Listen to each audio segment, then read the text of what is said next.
On today's episode of the DeRaud-Messinger Show, we're talking Brandon Baker potentially trending towards Texas and making our Week 5 Texas high school football picks. High school football fans and Longhorns fans, don't forget to like and subscribe for more content. It's greatly appreciated. And this video is part of HornSports' Longhorns coverage. Check us out at hornsports.com. As always, it's free. Now to begin, Dylan, Brandon Baker is the five-star offensive lineman at a pretty big school. I don't know if you've heard about it, Dylan. It's called Mater Dei, one of the powerhouses in the country. He is the top-rated offensive tackle in the nation's 2024 recruiting cycle, according to the 24/7 Sports Composite, which is pretty much, for all of you guys that don't know, it is a basically a compiler of all the industry-leading recruiting sites and tells you what everyone thinks. So Baker, in the eyes of recruiting experts, is the top-rated offensive tackle in this cycle. And yet again, Dylan, he's announcing his commitment to an unnamed school shortly. Of course, we don't know the answer yet, but it appears that Texas is trending in the right direction there, with two crystal balls on 24/7 Sports to the Longhorns, including one from Steve Wiltfong, who is the expert for 24/7 Sports, being their director of football recruiting. And Dylan, he's basically the Woj of high school football commitments and everything. So right now, if you're going to have one guy to have a crystal ball in from, that is the guy. Now, Dylan, Sark is making his way to California in terms of just recruiting. He's, had a little dent there. Malik Murphy and a bunch of others have come from the great state of California, if you will.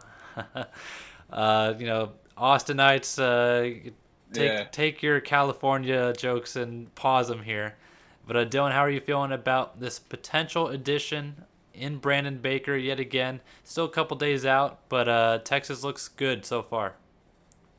Well, it definitely adds to the culture in which that like Sark is trying to start, right? Like, and that's building from the trenches. And this is already a high impact player that you could honestly, similar to Kelvin Banks and how Kelvin Banks is starting right off the jump. This could be something that Brandon Baker also does, right? And Kelvin Banks is only a sophomore, so you get him, and it lines up well, at least for the future too, right? So it's the guys that you want to get, especially from a high level high school program like Mater Day.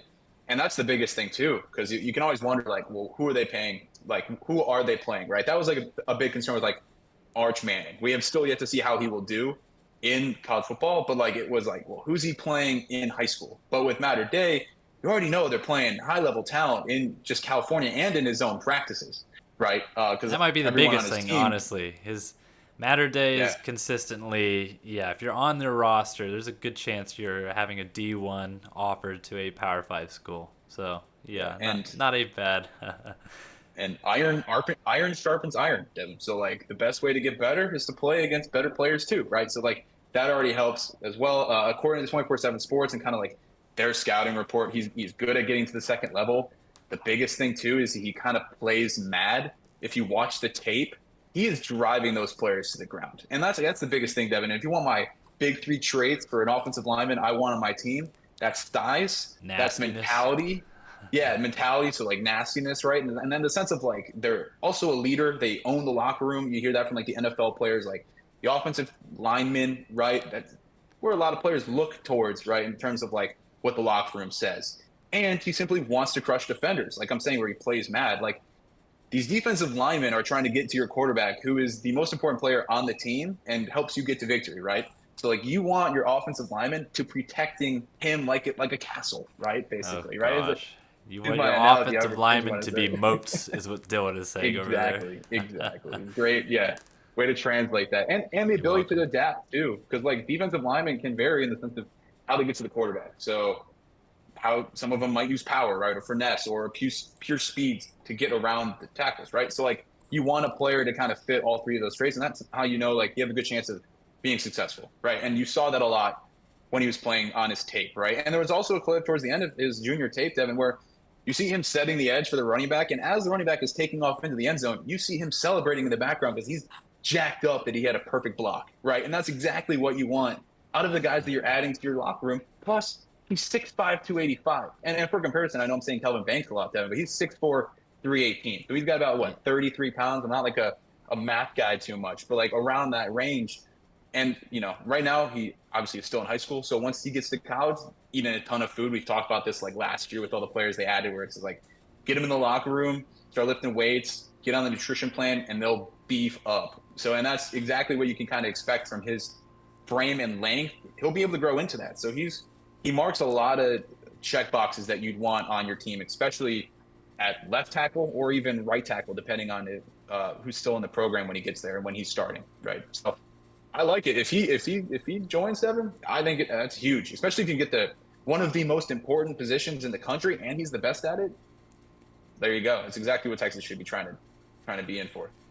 Yeah, and you mentioned Kelvin Banks, and that's funny because I wrote his name down too. This cycle, maybe if they get Baker, it seems like every other cycle is when they kind of recruit certain positions. Of course, they got offensive linemen last year that they like, but are a little bit more of a long-term prospect where they can develop them. They got like a very like ready to play class the year before, which you have been seeing, as Dylan was talking about. Kelvin Banks, Devon Campbell's now getting some playing time. Cole Hudson, and of course there's some injuries that shake all that up too. But Hayden Connor, young guys, and then the following cycle was a group of guys that will take some more time to develop. And so when those Kelvin Banks sort of players don't want to get their name called in the NFL draft, there's someone to come in and fill their shoes. Exactly. But this might be yet again a cycle that kind of bounces back in terms of ready to play, which is a good mix of just talent overall. Doing it just because you're ready out of high school doesn't mean one thing. As long as you develop at the end of the day to where you should be, that's all that really matters. But And this is how you see so much success at like Alabama and Georgia. It's because they get this talent like this, and they're able to kind of wait a year or two, and then they're even better when they're starting to start to get to playing time, right? So like in Texas' case, like especially like this year and last year, a lot of that talent really young, right? So they've had to like gain experience just through playing rather than getting kind of like second team reps and learning from those above them um, in past years, right? So it's where you want to go in your transition as a program. And like you said about Matter Day, iron sharpens iron.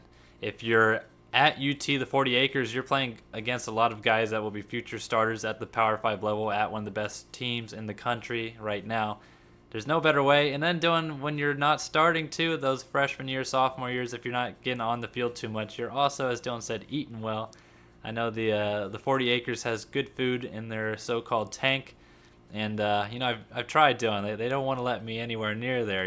They don't think I'm athlete status just yet. So I got to do something to try to sneak in. But I also wanted to make a note about 24/7 Sports, courtesy of their national scouting analyst Gabe Brooks, who has been doing his job quite well for a good amount of time. He's been there a couple years. But he had some notes about Baker's athleticism, and Dylan was talking about overall game tape. So Brooks is high on Baker's athleticism and also projects Baker to be a multi-year starter at the Power 5 / higher caliber, Division I school level with potential early NFL draft potential. So yet again, good outlook. How does it translate to the 40 acres if Baker decides to show up? That will be seen in the near future, but it does look like Texas is the school to beat right now, Dylan.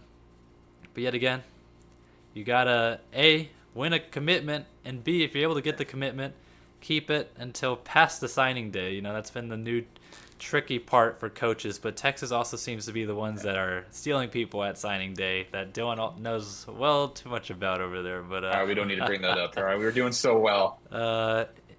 And on to high school football, not the recruiting side. We got our Week 5 Texas high school football picks. Only got 2 ranked matchups this weekend, kind of a surprising one, so we will keep it, as always, no exceptions, only the ranked games. The first one we've got, Dylan, is a tough one already. It's a family affair for the Messinger side of things. You got Westlake, number 4, at number 8, Lake Travis. Of course, a 6A matchup. The biggest game probably in the state this week. One that Dylan has made it difficult for someone like me to get media credentials, which yet again, I'm covering the Longhorns. How am I not getting credentials to Lake Travis? I don't know, but no comment there. But it is a tough matchup, Dylan. I've seen both these teams already this season, which kind of makes it tougher because I've seen the pros and the cons. And now I got to weigh both teams' pros and cons and put them together. Dylan, how are you feeling about this one? This is a tricky Austin family affair, if you will. Well, the biggest thing, and it's different from prior matchups, right, is that this is going to be probably a defensive slugfest, Devon.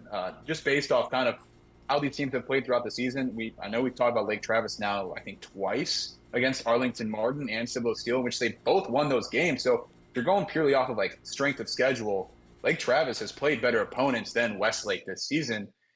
Westlake having played like Fort Bend Ridge Point, allowing 20 points to them, and then shutting out Converse Judson and Austin Atkins. Devin, Austin Atkins, they've both played them, right? So that's kind of like one way to judge them. And Westlake beat them 67-0, and Lake Yeah. Travis beat them 37-0. So like, there's also that when they're looking at like a common opponent. So that's why it makes this one a little bit more difficult. In this one, I like Westlake's offense more than Lake Travis's. I just trust that more with Paxton Land and Jack Heiser at running back, who's one of the best in the country, or at least in Texas, right? So I just like that side of the ball for them. I do think these defenses are similar in the sense that they're one of the best in the country and just the way they've been playing. But I gotta side with Westlake in this one, Devin. I'm sorry. No, no, I'm also in the same boat as much as it pains me to say. I was looking for every nook and corner to give Lake Travis the edge here. And Dylan, I know this doesn't mean much, but it's coming from my heart. I think if there is a year for Lake Travis to pull it off in the past, 3 or 4 seasons, this is the year to do it. So that's the pros I'm giving for them. Lake Travis, yet again, since that Hudson Card era, has been a little tough to watch in terms of throwing the football. And so far, Dylan, that's what they need to prove. It's kind of like the Baylor Texas game. My points about Baylor is like here, Lake Travis, if their quarterback can throw the ball efficiently, which is hard, Dylan. It's hard against a Westlake, Tony Salazar coach team. The holder of not defensive, two assistant coach of the year awards in high school football, who of course was promoted to the head coach, but he was the assistant coach of the defense. He was a defensive coordinator. So Salazar always has great defenses, and if they're slacking there, they're gonna hear about it. There's no doubt in my mind that halftime locker room speech will not be too fun if they're giving up passing yards to Lake Travis. Like Dylan said, they've been able to move the ball on the ground game, which is a testament to both their running backs and their offensive line. Got to give the offensive line a shout out, Dylan. The family connections on the offensive line. But they've been doing great on the offensive line yet again. A little bias, of course, but passing has been a weakness. They don't have Garrett Wilson back there anymore, Dylan. They don't have Caleb Burton. This is a Lake Travis team though that likes to get crafty, and they've shown it in the past. Last year against Westlake, I'm pretty sure they were running out some trick plays in the first half. They're gonna have to catch Westlake off guard. However, I do think they have a shot in this game, like I said, compared to years past where it was pretty much like, can Lake Travis make it close? This is, in my opinion, pretty evenly matched up. Paxton Land and Jack Kaiser. We'll see how it goes, but I also have Westlake. Next game, Dylan. Fort Bend Marshall, number 2 in 5A D2 at number 7 Port Neches Grove, PNG. Now, Dylan, this is a tough one. Again, it's been a while since I've seen Fort Bend Marshall, but of course they went back and just taking that second ranking in the state, not too shabby.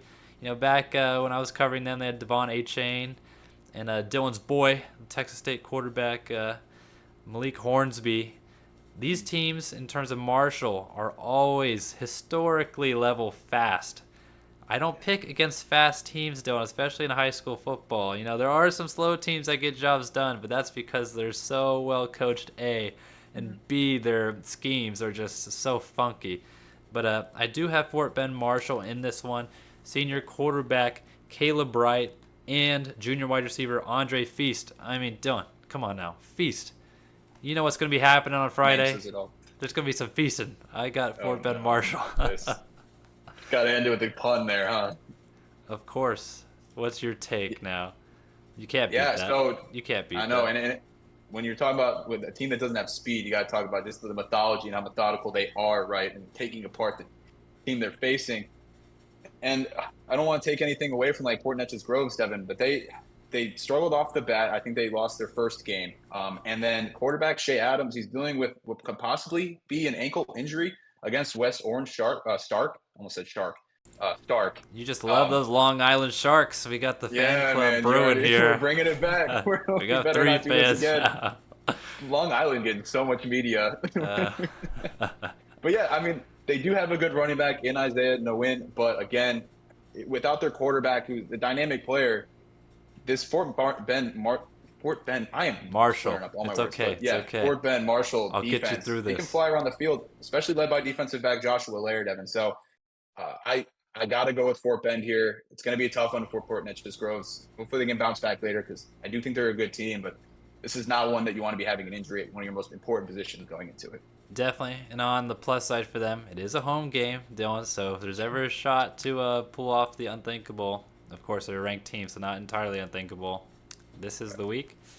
But more importantly than our thoughts, what do you think about Baker's potential commitment to Texas? What do you think about him leaning to Longhorns? Is Kyle Flood a true genius? And what do you think about Texas high school football Week 5 games? Let us know your predictions down below. Don't forget to like and subscribe. And as always, have a great rest of your day.